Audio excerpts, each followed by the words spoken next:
Jean-Noël Barrot sans détour ni retenue balance carrément que Donald Trump n'a rien à faire à la Maison-Blanche.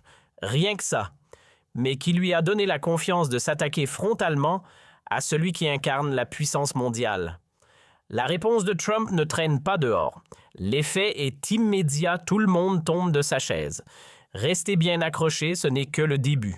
Barrot, tout sourire, se plaît à raconter ses longues escapades américaines, évidemment dans les repères progressistes que sont Washington ou New York. Il prétend même avoir tendu l'oreille à tous les courants jusqu'à tendre la main à quelques républicains. Une ouverture d'esprit. Attendez la suite, et c'est précisément là que l'on touche au syndrome bien connu de la haute sphère macroniste, cette prétention à écouter tout le monde alors qu'au fond, on ne cherche qu'à entendre ce qui conforte ses propres certitudes hors sol. Barrot prétendait vouloir dialoguer, comprendre, ouvrir le débat. Mais à la première divergence, sur des sujets comme l'identité de genre, les agences de santé tentaculaires ou l'indépendance vis-à-vis de Bruxelles, son intérêt s'est évaporé comme par magie. Le verdict est tombé rapidement, ces gens-là pensent autrement, donc ils ont forcément tort. Plutôt que d'admettre la légitimité d'un autre point de vue, il a sorti son scalpel verbal pour trancher net, incompréhensible, irrécupérable, opposé à ses valeurs. Tout échange cordial n'était qu'un décor. Au fond, s'ils ne partagent pas sa vision du monde, pastel globaliste, ils sont immédiatement disqualifiés. Barrot lève les yeux au ciel face à l'Amérique, qu'il juge fracturée où les gens ne discuteraient plus. Mais à Paris, les grands médias publics jouent sur la sourdine aucun éclairage sérieux sur les raisons pour lesquelles des millions d'Américains continuent de soutenir Trump. Oubliez les licenciements massifs, la crise du pouvoir d'achat ou les frontières poreuses. Ces thèmes n'intéressent pas notre intellectuel en costume 3 pièces. Il préfère, comme ses camarades de l'élite parisienne, caricaturer au lieu de comprendre. Et quand la réalité lui échappe, il enfile sa blouse de psychiatre de plateau télé. Les électeurs pro-Trump deviennent des cas cliniques, les médias sont accusés de tous les maux, et lui se drape dans une croisade idéologique.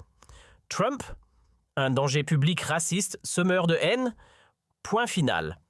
Pas un mot en revanche sur l'électorat oublié qu'il a mobilisé sur les tensions diplomatiques qu'il a apaisées ou sur les chiffres économiques, records qu'il a affichés.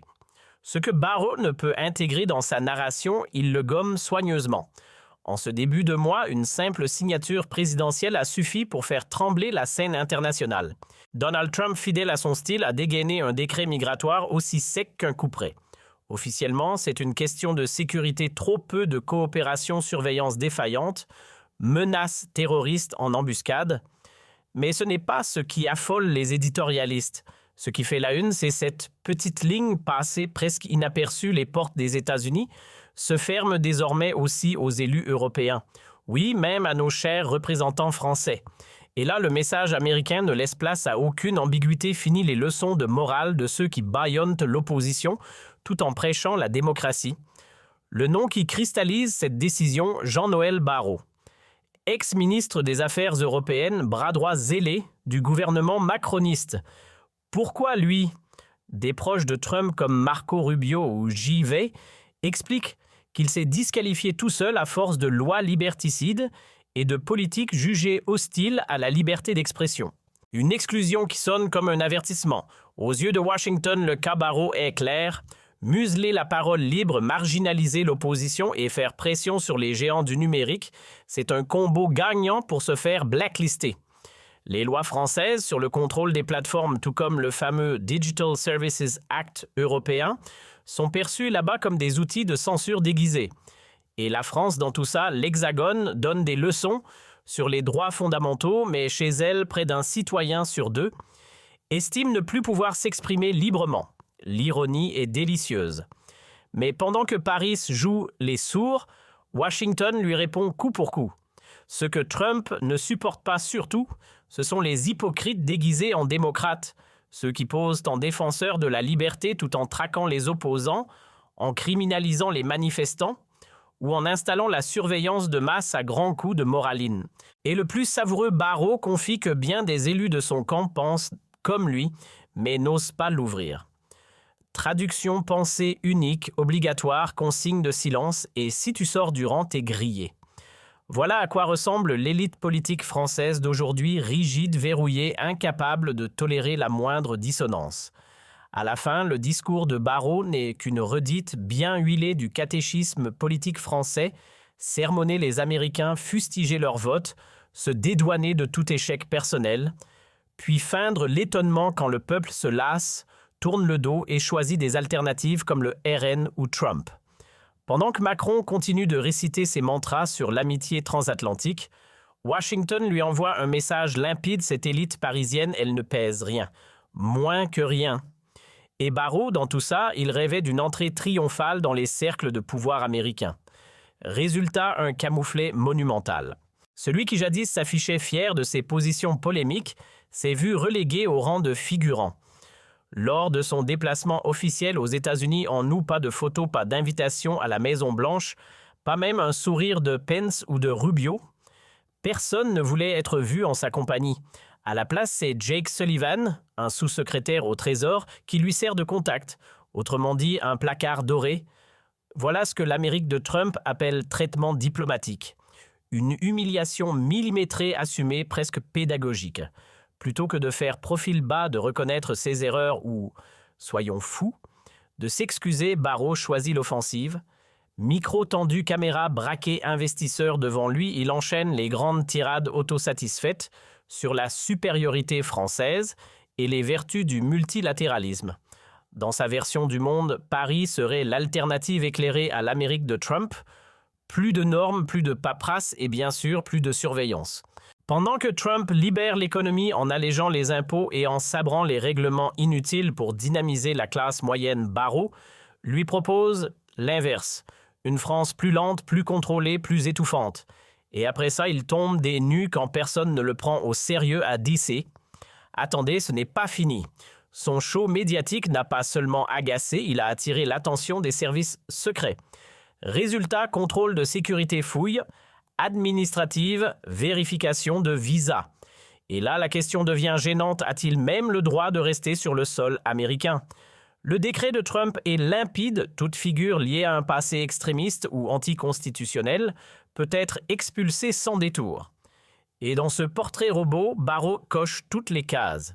Le message est brutal mais clair: si tu veux piétiner la démocratie au nom de l'idéologie, tu ne franchiras pas nos frontières. Et voilà comment un ministre français se retrouve réduit au rang d'un écolier fautif, exposé, désavoué et surtout évacué. Quel est le véritable coût de ce fiasco diplomatique? Ce n'est ni le Rassemblement national, ni un hypothétique virage à droite qui abîme l'image de la France à l'international. Ce sont des profils comme Barrot qui s'obstinent depuis des années à s'aligner du mauvais côté de l'histoire, ceux qui flirtent avec l'ultra-gauche, tout en arborant l'étiquette de démocrate qui étrangle le débat d'idées tout en dénonçant un soi-disant autoritarisme, mais chez les autres. Bienvenue dans le royaume de l'absurde. Pendant que Barrot bredouille dans les couloirs de Washington, embarrassé comme un stagiaire oublié, ses collègues à Paris allument un nouveau feu idéologique. Dernier épisode en date. Un élu écologiste brandit fièrement un drapeau Antifa à l'Assemblée nationale, oui, dans l'hémicycle. Là où la démocratie devrait s'incarner, on exhibe l'étendard du chaos, de la casse et de l'intimidation. Et la réaction? Rien. Pas une sanction, pas même un rappel à l'ordre. Pire encore, les applaudissements fusent. On ne parle plus ici d'innocence ou d'ignorance. On parle d'un danger politique devenu banal. Et c'est ça le vrai problème. Sommes-nous encore en démocratie ou a-t-on déjà basculé dans l'autodémolition organisée? Le monde a tourné la page, mais Paris lui semble coincé dans un vieux manuel de morale usé, tandis que l'Amérique de Trump avance avec poigne, clarté stratégique et bon sens économique. Notre capitale tangue au rythme des interdits absurdes et des crises médiatiques en boucle. Soyons honnêtes, le problème, ce n'est pas le RN. C'est même le seul parti qui ose mettre le doigt là où ça fait mal, qui refuse de plier face aux diktats étrangers, qui ne s'excuse pas d'être français et qui revendique enfin l'intérêt national sans baisser les yeux. Qui, à part eux, ose dire tout haut qu'un élu au passé douteux n'a rien à faire au sommet de l'État? Les États-Unis viennent d'envoyer un message d'une limpidité glaciale. Barrault a été exposé, démonté, peut-être même rayé des radars diplomatiques. Ce n'est pas un simple incident, c'est un électrochoc, un avertissement géopolitique. Et peut-être une opportunité, une porte de sortie pour remettre la France sur les rails vers des alliances fondées sur le respect mutuel avec Trump, avec l'Amérique, avec ceux qui revendiquent encore leur souveraineté. Une chose est sûre, le temps des sermons paternalistes est terminé. Le monde n'attend pas. Soit on avance, soit on disparaît. Le naufrage de Barrault, c'est la preuve éclatante que les formules d'hier n'ont plus aucune prise sur la réalité d'aujourd'hui. Lâchez vos avis dans les commentaires, on lit tout. Si vous êtes encore là, pensez à vous abonner, c'est gratuit et ça change tout. Activez la cloche pour ne rien rater parce que, on vous le dit franchement, la vérité ne sort plus des JT bien peignés, mais d'ici avec nous. Là où on ose encore poser les vraies questions. Poser les vraies questions.